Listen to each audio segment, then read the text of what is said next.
Welcome to mini foods Jaisingh. எல்லோருக்கும் வணக்கம். இன்றைக்கி நம்ம வீட்டில் இருக்கிற அரை கப் அளவுக்கு வேர்க்கடலை வச்சு ஒரு ஆரோக்கியமான evening tea time snack recipe தாங்க பார்க்க போகிறோம். இது ரொம்ப சுவையாக இருக்குங்க. ஈவினிங் ஒரு டீ காஃபி கூட வச்சு சாப்பிடும்பொழுது அவ்வளோ டேஸ்ட்டாக இருக்கும். இது போல் வந்துட்டு டொமேட்டோ சாஸ் கூட வச்சு கூட சாப்பிட்லாங்க. சின்ன குழந்தைங்களுக்குலாம் இதே போல் செஞ்சு கொடுத்தா ரொம்பவே விரும்பி சாப்பிடுவாங்க. இப்போ இந்த ஸ்நாக் வந்துட்டு எப்படி செய்யணும்னு பார்க்கலாங்க. 4 பச்சை மிளகாய் வந்துட்டு மிக்ஸி ஜாரில் சேர்த்துக்கிறேன். அது கூட அரை கப் அளவுக்கு வறுத்த வேர்க்கடலை சேர்த்து இது போல் கொரப்பாக அரைச்சி எடுத்துக்கிறேனுங்க.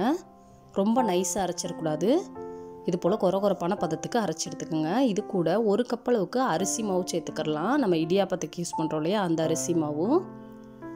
5 டேபிள் ஸ்பூன் அளவுக்கு கோதுமை மாவு சேர்த்துக்கலாங்க. அரை கப் அளவுக்கு சின்னதாக கட் பண்ணி வச்சுருக்கிற வெங்காயத்தை சேர்த்துக்கலாம். சின்னதாக கட் பண்ணி வச்சுருக்கிற கருவேப்பிலை கொஞ்சம் சேர்த்துக்கலாங்க. கொஞ்சமாக கொத்தமல்லி தலைகள் சேர்த்துக்கலாம்.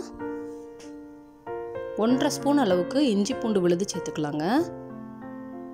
தேவையான அளவுக்கு உப்பு சேர்த்துக்கலாம். 1/2 ஸ்பூன் அளவுக்கு கரம் மசாலா சேர்த்துக்கலாங்க. 3/4 ஸ்பூன் அளவுக்கு மிளகாய்த்தூள் சேர்த்துக்கலாம். உங்களுக்கு தேவைக்கேற்ப சேர்த்துக்கலாம். நம்ம ஏற்கனவே வந்துட்டு பச்சை மிளகாய் சேர்த்துருக்குறோம். காரத்தோட தேவைக்கேற்ப இந்த வரமிளகாத்தூள் வந்துட்டு சேர்த்துக்கலாங்க. இப்போ இது எல்லாத்தையுமே வந்துட்டு நல்லா கலக்கிற மாதிரி இது போல் பிசைஞ்சு விட்டுக்கோங்க. அந்த மிளகாத்தூள் உப்புத்தூள்லாம் வந்துட்டு எல்லா பக்கமும் கலக்கிற மாதிரி பிசைஞ்சிட்டு கொஞ்சமாக தண்ணி சேர்த்துக்கலாம். பாருங்கள், இதே போல் கொஞ்சமாக தண்ணி சேர்த்து கலந்து விடணும். கலந்துட்டு இதே போல் கிள்ளி போடுற பதத்துக்கு வரணுங்க. பாருங்கள், இந்த பதத்துக்கு வரணும். லைட்டாக வந்துட்டு எடுத்து நம்ம போண்டா மாதிரி கிள்ளி போடுற பதத்துக்கு வரணும், பக்கோடா மாதிரி. எண்ணெய் சூடானதுக்கப்புறமா இதை வந்துட்டு சின்னதாக கிள்ளி போட்டுக்கலாங்க. எண்ணெய் வந்துட்டு ரொம்ப சூடாகிடக்கூடாதுங்க, பிரிஞ்சு போயிடும். மிதமான சூட்டில் இருக்கணும். அடுப்பு வந்துட்டு மீடியம் ஃப்ளேமில் வச்சுட்டு இதே போல் எல்லாத்தையுமே கிள்ளி போட்டுக்கோங்க.